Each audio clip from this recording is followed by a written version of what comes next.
একটি বাছুরই কিন্তু একটি খামারের মূল ভিত্তি কিংবা এটার ভবিষ্যৎ। আপনি যদি যারা ভিডিওটি দেখছেন সবাইকে শুভেচ্ছা ও অভিনন্দন। তো আজকে একটি গুরুত্বপূর্ণ বিষয় নিয়ে আমি আলোচনা করতে যাচ্ছি। বাছুর জন্মের পর যে কাজটি করতেই হবে, তো রাখতে হলে অবশ্যই যে কাজগুলা করা দরকারি। তো আমাদের আসলে অনেকে জানি না যে বাছুর জন্মের পর আমরা কি কি কাজগুলা করলে বাছুর সুস্থ সবল কিংবা করে সব বিষয়গুলা বিস্তারিত তুলে ধরবো। যেমন ফার্স্ট টাইম আমরা অনেকে জানি কিংবা অনেকে জানি না, অনেকে জানলেও বিষয়টা মানি না।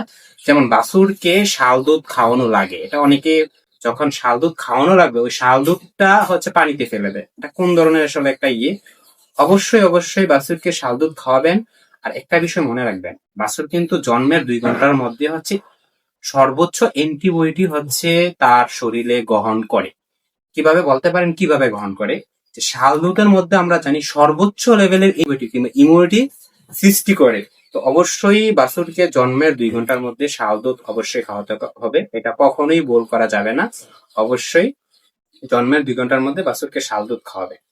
দ্বিতীয়ত যে কাজটি আমরা মিস্টেক করে থাকি, অর্থাৎ দ্বিতীয়ত বাচ্চা হওয়ার পরে নাভিটাকে আয়োডিন কিংবা পবিসেপ সলিউশন দ্বারা হচ্ছে এটাকে আসলে পরিষ্কার করতে হয়।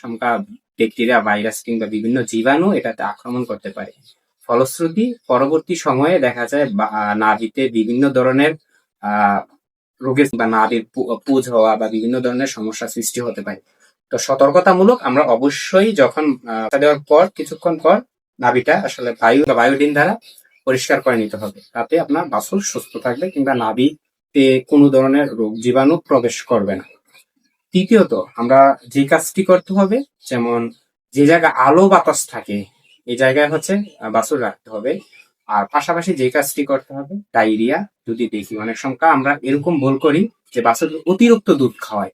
অতিরিক্ত দুধ খাওয়ানোর ফলে বাছুর হচ্ছে অনেক সংখ্যা পাতলা পায়খানা করে। তো অবশ্যই দুধ খাওয়াবেন, খাওয়ানোর কথা নিষেধ নেই, বাট হচ্ছে লিমিটেশন রেখে দুধটা খাওয়াতে হবে। আপনার কতটুকু খাওয়ালে বাছুর হচ্ছে পাতলা পায়খানা করে না কিংবা স্বাভাবিক পায়খানা করে, ওই বিষয়টা আপনাদের অবশ্যই খেয়াল করতে হবে।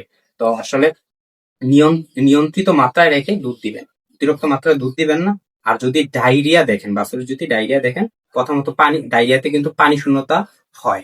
অবশ্যই ইলেকট্রোলাইটের মাত্রা যাতে না কমে, ইলেকট্রোলাইট সলিউশন এরকম পাউডার যেগুলো আছে পর্যাপ্ত পানি দ্বারা বাছুরকে দিবেন, যাতে বাছুরের পানি শূন্যতা না হয়।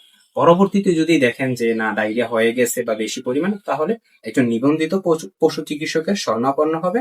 ডাক্তার দেখে ওইটার ট্রিটমেন্ট দিবে। যদি জ্বর, প্রচুর প্রচুর পরিমাণে শ্বাসকষ্ট কিংবা ঠান্ডা এরকম সমস্যা দেখেন, তাহলে অবশ্যই একজন পশু চিকিৎসকের শরণাপন্ন হবেন, কেননা এটা আপনার নিউমোনিয়া হতে পারে বা ডাক্তার দেখে এটা ট্রিটমেন্ট দিবে।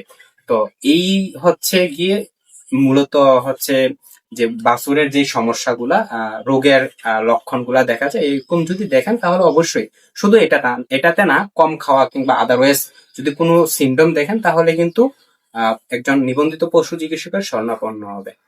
তো এরপরে যে স্টেপ, এটা হচ্ছে বাছুরকে আমরা অনেকে ভুলেই যাই, আসলে অনেকে জানি না, আবার অনেকে খুব ভয়ে আতঙ্কে থাকি যদি বাছুরকে কৃমিনাশক দেই, যদি বাছুর সমস্যা হয়ে যায়। সত্যি বলতে আসলে বাছুর যখন বয়স 1 মাস হবে তারপর থেকে কিন্তু কৃমিনাশক দরকার হয়। আর কৃমি না দিলে বাছুর কিন্তু যার সেটার যে বাড়ন্ত একটা গ্রোথ, ওই গ্রোথটা ঠিক থাকে না বা নানাবিধ সমস্যা হয়। শুধু গ্রোথের বিষয় না, নানাবিধ সমস্যা হয়। এক্ষেত্রে হচ্ছে 1 মাস পর থেকে একজন পশু চিকিৎসকের পরামর্শক্রমে অবশ্যই কৃমিনাশক দিতে হবে, এটা কখনোই মিস করা যাবে না, অবশ্যই দিবেন।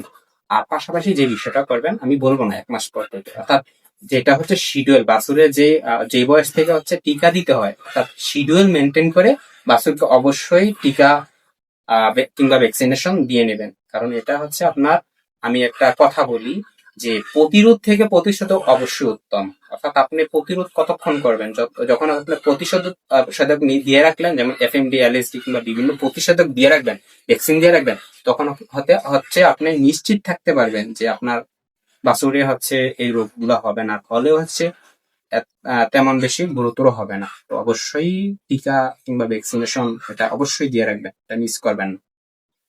পাশাপাশি যে কাজটি আরেকটি বাছুরকে আসলে গ্রোথ বাড়াতে কিংবা ডেভেলপ করতে যেটি গুরুত্বপূর্ণ ভূমিকা পালন করে, বাছুর যখন খাওয়া শুরু করবে, অর্থাৎ ভাত ভিত্তি খাওয়া, যখন দুধ ছেড়ে দুধের পাশাপাশি অন্যান্য খাবার খাওয়া শুরু করবে, তখন পর্যাপ্ত পরিমাণে কাঁচা ঘাস, পরিমাণ মতো সুষম খাবার, অর্থাৎ বাছুরের যতটুকু সুষম খাবার লাগে, অর্থাৎ ওই খাবারগুলো আপনাকে এনশিওর করতে হবে। যদি এটা করেন তাহলে কিন্তু বাছুরের যে একটা গ্রোথ কিংবা ডেভেলপ হওয়া, বাছুর যে গ্রোথ যে পরিমাণে বাড়া, ওইটা বাছুর অবশ্যই বাড়বে।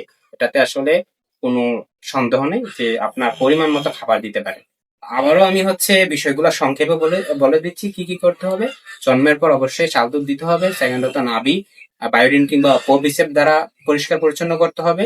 থার্ড হচ্ছে বাছুরের কোনো রোগ, কোনো সমস্যা, ঠান্ডা কাশি, পাতলা পায়খানা কিংবা কম খাওয়া, এরকম যদি সমস্যা দেখেন অবশ্যই পশু চিকিৎসকের শরণাপন্ন হবে। তারপর হচ্ছে 1 মাস পর চিকিৎসকের শরণ বলে অবশ্যই কৃমিনাশক দিয়ে নিবেন। আর পরবর্তী সময় হচ্ছে অবশ্যই দেন, এটা হচ্ছে রুটিন মেনটেন করে ভ্যাকসিনেশনটা দিবেন। আর আরেকটা পরের যে বিষয়টা, অর্থাৎ দুধের পাশাপাশি যখন খাবার ধরবে এটাকে অবশ্যই আপনারা পর্যাপ্ত পরিমাণে কাঁচা ঘাস ও পরিমাণ মতো সুষম খাবার দিবেন। এইগুলাই হচ্ছে মেইন আলোচনার বিষয়। এগুলো আপনারা যদি করেন একটা বাছুর সুস্থ স্বাভাবিক থাকবে। আর আরেকটা বিষয় মনে রাখবেন, একটি বাছুরই কিন্তু একটি খামারের মূল ভিত্তি কিংবা এটার ভবিষ্যৎ।